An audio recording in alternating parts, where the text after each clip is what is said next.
This is as good as it's going to get. I love that. I got a nickname for David Johnson of the Cardinals. Fritzy, do you have one? Zoner Jams.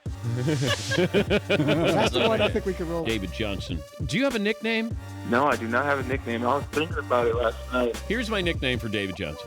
Pater. I think because he's chiseled and he's something we could all admire when he's carrying the ball, the David. Greatest catcher of all time, Johnny Bench, the Reds Hall of Famer, joining us. If you could catch any pitcher today, who would you want to catch?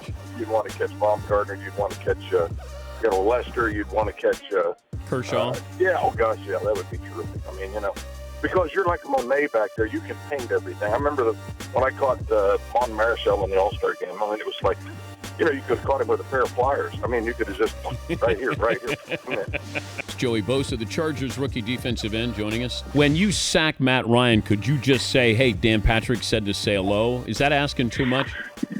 No, I'll try to remember. I don't want you to taunt. I don't want you to get in trouble with anything. Yeah. It's just I'll a say whisper. it nicely. Yeah.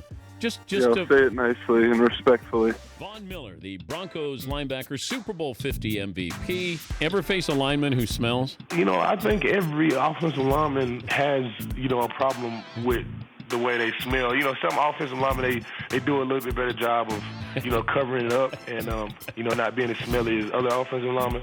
But I think to be a good offensive lineman in the National Football League, you'd have to be smelly. Spring in Michael Wilbon, pardon the interruption. Can you imagine a life after the Cubs win a title?